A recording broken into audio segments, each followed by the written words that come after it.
اب آئیے چوتھی دلیل، قرآن کریم میں اللہ فرما رہا ہے، پارہ نمبر 25 سورہ زخرف آیت نمبر 45، ارشاد پروردگار ہو رہا ہے وَاسْأَلْ مَنْ أَرْسَلْنَا مِنْ قَبْلِكَ مِنْ رُسُلِنَا۔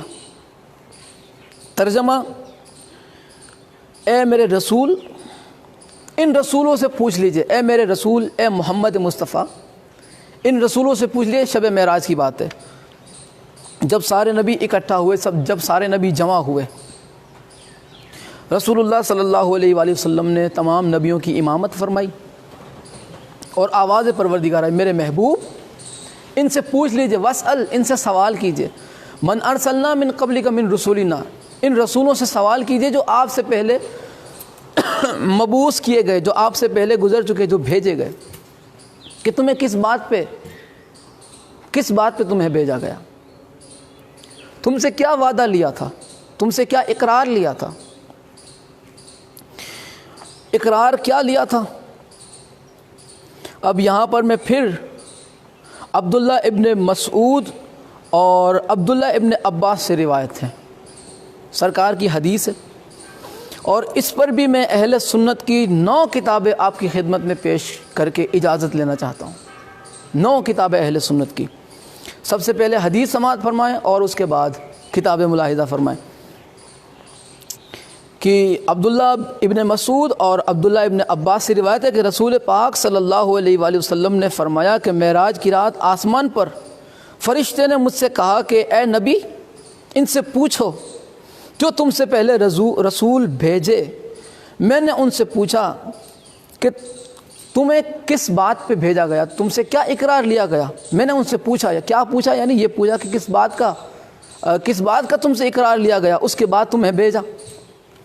تو تمام انبیاء نے جواب دیا کہ ہم اس وقت تک نہیں بھیجے گئے جب تک ہم نے آپ کی، یعنی آپ رسول خدا صلی اللہ علیہ وآلہ وسلم کی اور علی ابن ابی طالب کی ولایت کا اقرار نہیں کیا۔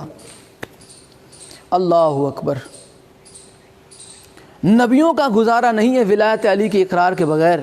مولوی تیرا گزارا ہو جائے گا، تیرا گزارا ہو جائے گا، نبیوں کا گزارا نہیں ولایت علی کے بغیر۔ ولایت علی کے اقرار کے بعد اللہ نے انہیں مبعوث فرمایا۔ اہل سنت کی 9 کتابیں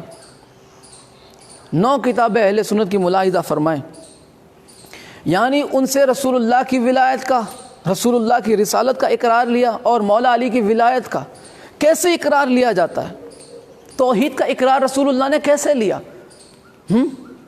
رسول اللہ نے اپنی رسالت کا اقرار کیسے لیا، بتاؤ، تب تمہیں جا کے کہیں ولایت علی کی سمجھ آئے گی۔ جب توحید کا رسول اللہ نے اقرار لیا تو پڑھایا، پڑھو لا الہ الا اللہ۔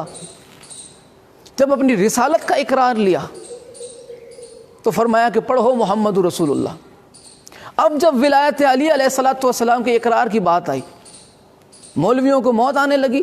علی ولی اللہ، جب تک نبیوں نے نہیں پڑھا اللہ نے ان نبیوں کو مبعوث نہیں فرمایا، اللہ نے انہیں بھیجا ہی نہیں تب تک جب تک انہوں نے ولایت علی علیہ السلام کا اقرار نہیں کر لیا۔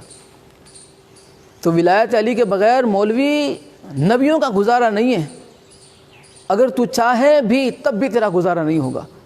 تو کیا، تیرے ابا جان کو بھی ولایت علی کا اقرار کرنا ہوگا اگر قیامت کے دن کامیابی چاہیے، اگر قیامت کے دن نجات چاہیے، اگر قیامت کے دن دامن مصطفیٰ کی ٹھنڈی ٹھنڈی ہواؤں میں، ٹھنڈی ٹھنڈی چھاؤں میں اگر پناہ چاہیے تو ولایت علی کا اقرار تیرے ابا جان کو بھی کرنا ہوگا، تجھے بھی کرنا ہوگا، تیری اولاد کو بھی کرنا ہوگا۔ ہر اس مسلمان کو جو لا الہ الا اللہ پڑھتا ہے، جو محمد رسول اللہ پڑھتا ہے، ہر اس کو کلمے میں علی ولی اللہ پڑھنا پڑے گا، جبرن نہیں، دل سے تسلیم کرنا پڑے گا۔ اس لیے کہ خود رسول اللہ نے فرمایا علی کو وہی قبول کرتا ہے، علی کو وہی تسلیم کرتا ہے جو حلالی ہوتا ہے، علی کو وہی ترک کرتا ہے جو حرام زادہ ہوتا ہے۔ میں تو نہیں کہہ رہا، یہ رسول اللہ کا فرمان عالی شان ہے۔ اہل سنت کی 10 کتابیں ملاحظہ فرمائیں اور میں اجازت چاہتا ہوں۔ پہلی کتاب ہے تفسیر غرائب القرآن، امام نظام الدین نیشاپوری، یہ تفسیر کا دیکھیں، میں پھر کہہ رہا ہوں کہ تفسیر میں نہ جلد بتاؤں گا نہ میں آپ کو صفحہ نمبر بتاؤں گا، کیونکہ پرنٹنگ الگ الگ ہو سکتی ہے۔ اس لیے آپ سورہ زخرف پارہ نمبر 25 اور آیت نمبر 45 کی ڈیٹیل آپ دیکھ لینا۔ یہ تفسیر جو میں آپ کو بتا رہا ہوں اہل سنت کی، آپ بے فکر رہیں، ایک کتاب بھی میں شیعہ کی نہیں پیش کروں گا، سب کی سب انشاءاللہ اگر 2 پارٹ ہوئے، 3 پارٹ ہوئے، 4 پارٹ ہوئے، جہاں تک میں ساری انشاءاللہ کتابیں اہل سنت کی پیش کروں گا تاکہ کوئی شک و شبہ نہ رہ جائے۔ تو تفسیر غرائب القرآن پہلی، اور مصنف ہے اس کے امام نظام الدین نیشاپوری۔ دوسری کتاب ہے تفسیر ثعلبی، اور اس کے مصنف امام ابو اسحاق ثعلبی۔ تیسری ہے کتاب شواہد التنزیل، جلد اس کی 1 صفحہ نمبر 223، اور مصنف ہے اس کے امام ابو بکر الحسکانی، امام ابو بکر، سبحان اللہ۔ چوتھی کتاب میں پیش کرنے جا رہا ہوں ینابع المودہ، صفحہ نمبر اس کا 132، اور مصنف ہے اس کے امام شیخ سلیمان قندوزی، مفتی اعظم قسطنطنیہ حنفی۔ پانچویں کتاب ہے کفایت الطالب، صفحہ نمبر 75، مصنف اس کے یوسف کندی شافعی۔ چھٹی کتاب مناقب امام علی علیہ السلام، صفحہ نمبر اس کا 312، اور مصنف امام خوارزمی۔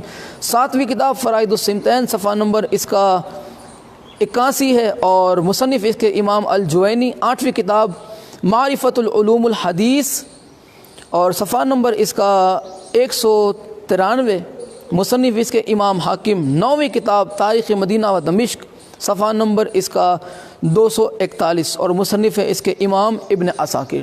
اہل سنت کی 9 کتابیں کہ جس میں یہ لکھا ہوا ہے کہ نبیوں کو نبوت تب دی گئی، نبوت دے کے تب مبعوث کیا گیا جب انہوں نے ولایت علی کا اقرار کیا، نبیوں کو بھیجا ہی اس کے بعد جب انہوں نے ولایت علی کا اقرار کیا۔ تو اب بھی سمجھ میں کسی کو نہیں آیا کہ لا الہ الا اللہ محمد رسول اللہ علی ولی اللہ یہ نبیوں کا پڑھا ہوا کلمہ ہے، تو علی ولی اللہ کے اقرار کے بغیر کوئی چارہ نہیں ہے۔ پڑھ لو گے، دل سے اقرار اگر کر لیا تو قیامت میں فلاح پاؤ گے، قیامت میں کامیابی پاؤ گے، ورنہ ولایت علی کا جس نے بھی انکار کیا، جہاں بھی انکار کیا، جب بھی انکار کیا، نہ اس کی دنیا سلامت ہے نہ اس کی آخرت سلامت ہے۔